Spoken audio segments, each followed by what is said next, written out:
Hey, what's up? It's your boy Emin Kizel. Welcome to another episode where I'm going to be teaching you how to remain productive as a music creative and as a professional music producer.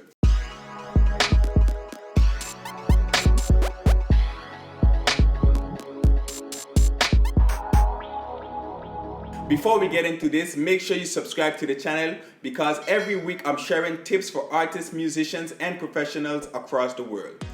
This episode is about maintaining productivity as a music creative. As for me, I'm personally challenged by my inspiration on a daily basis, and not every week it's easy.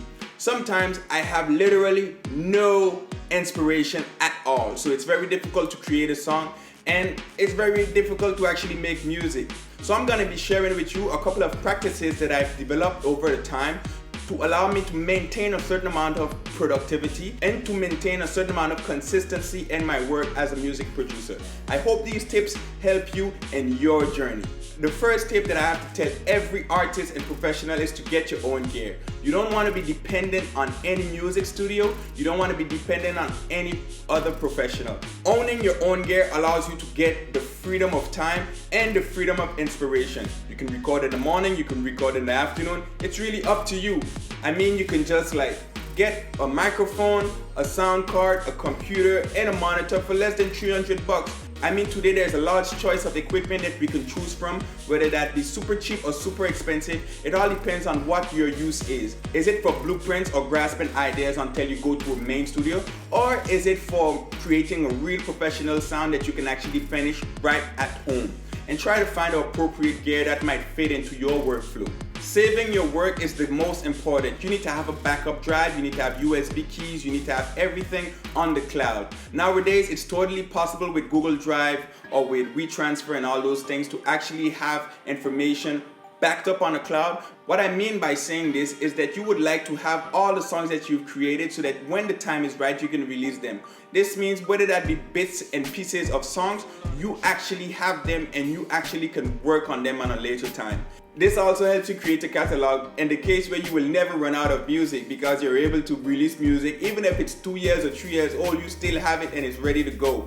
So even in those moments of low inspiration, you still can release music and you still can keep it going. So make sure you have a large catalog, and to be honest, as big as possible. Once you have a catalog and you don't even have any inspiration, the good thing is that you can look back at those songs and finish the old songs. But keep in mind that you don't have to be the person finishing those songs. You might send them to other professionals who can actually give their own touch to the song. This means it helps you better for collaboration because you already have a product that is semi-completed and they can actually listen to it, and whether they vibe to it or not, well, that all depends on the style of music that you have. But the more choices you have, the better it is so that you can share it with anyone. Number 4, the best thing to do in order to remain productive is actually to stay healthy. Being creative and being professional, it all boils down to how much pressure your body can sustain.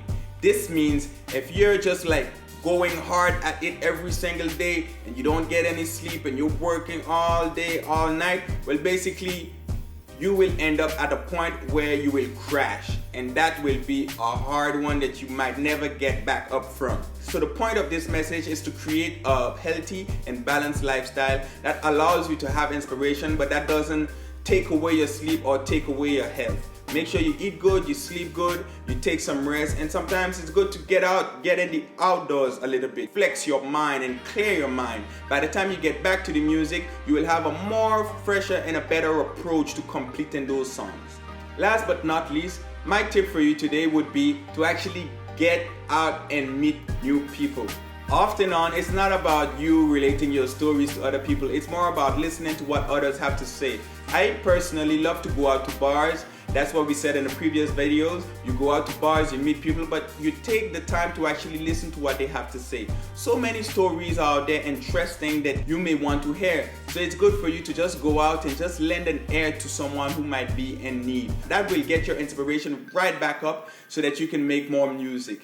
Now, I know this list is not exhaustive, so if you have some other tips that you might want to share with us, feel free to put them right in the comment section below because we'd love to hear about your ideas as well. Make sure you subscribe to the channel, and thank you guys again for watching.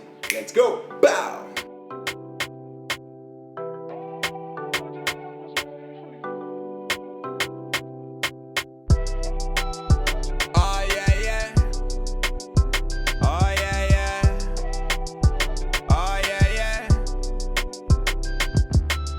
We poppin', all the bottles a mile.